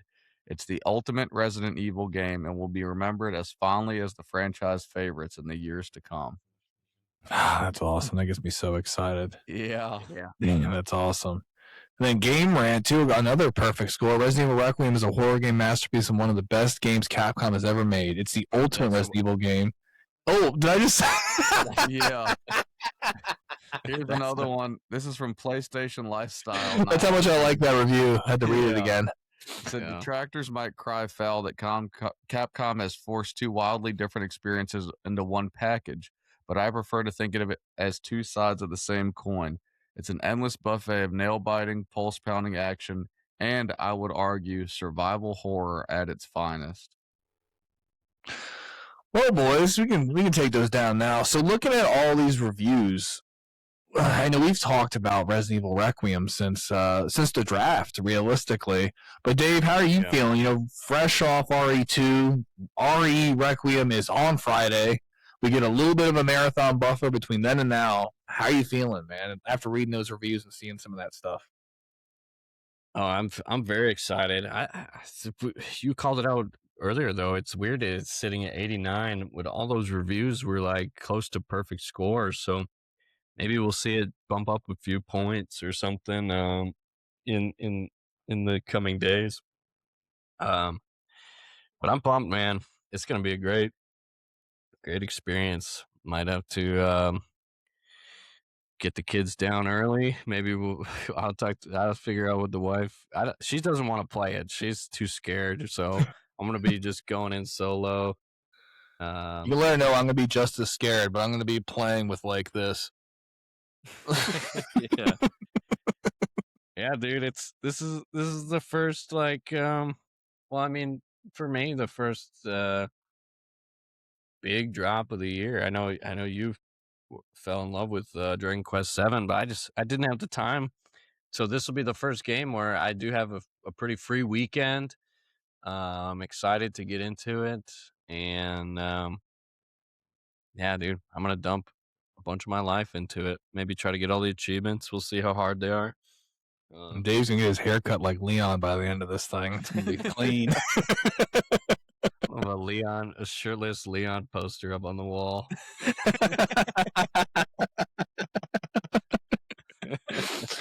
Nick, how you look? I mean, I know you were reading those reviews and before we even started. So how are you? I know your hype levels must be through the roof right now, especially though you're gonna miss kind of opening weekend while in bourbon country.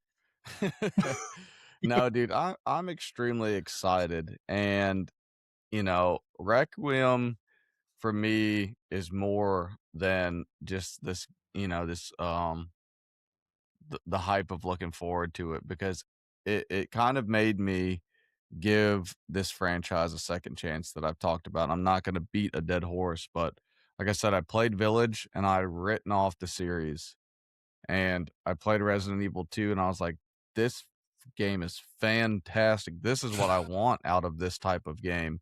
And to hear that it sounds like, because what Resident Evil Village did do really good was that first person, and how they did it does make it a little bit more scary, right? It's just a little bit easier to get jump scared when you're looking out the eyes of the character. So I think they're really going to lean into the horror, and they're going to do a testament to Leon, and it sounds like it's going to be all the greatest things about this series and this franchise into one great package, and on next gen with great graphics, with great gameplay, with two sounds really interesting protagonists that you get to experience. Because one thing I will say about Resident Evil 2 is I'm not a big fan of how they broke up the campaign to kind of force you to play through it again if you're not a big achievement guy, right? To get the full story, right? You would have rather it like just continue, like you finish Leon's part and then go into the next, because that's kind of what I was thinking too. It was weird, like I'm starting back at the very beginning. You kind of feel like you kind of feel a sense of accomplishment. What you do when you beat Leon's story, and it's like to go into another brand new thing is fine, but to start where you started as Leon and kind of run the same circus again is a little tough right after you beat Leon's, right? So I think what they're going to do so good with this is, imagine if Resident Evil 2 was you got to play both sides of the story at the same time and get the full story in one playthrough.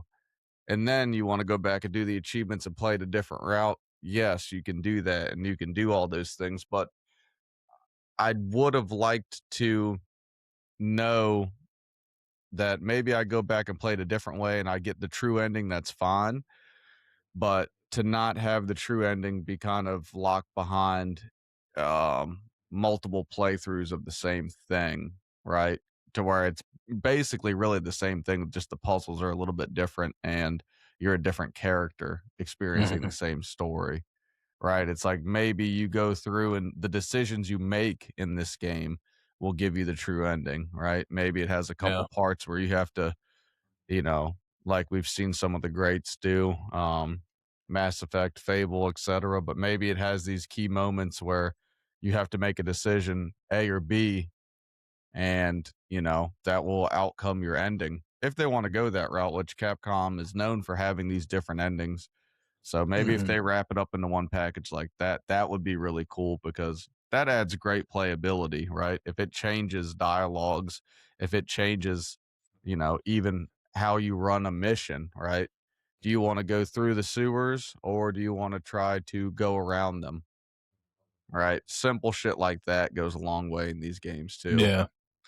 And I think they probably know that going into this because it seems that that's what this is. It's an intertwined story where you're jumping back and forth between perspectives and protagonists. It seems like that's what you would have preferred with 2, and they all leading to that kind of finale moment instead of, oh, I'm just gonna run through the police station again just with a different character and a better gun or whatever it may be. So And that's a completely selfish, just time constraint opinion, right? It's a great game. I wouldn't mind hopping back into it and playing it, but just time. I wanted the full wrap up. I wanted both sides of that picture in one playthrough. Yeah. Well, absolutely. I mean, again, it goes back to time, respect the time, do that kind of stuff and, bygone era. But yeah, boys, I think we hit all of it. And I think we ended with this, we leave it to the audience too. We'll throw this in our comments section, but we kind of want to know which of the current gaming giants concerns you guys, or if at all, Xbox or Sony. And what do you believe they need to do to right the ship or get things going right moving forward? And most importantly, how are you all feeling about RE Requiem? Because when this episode drops, it'll be the same day the game drops.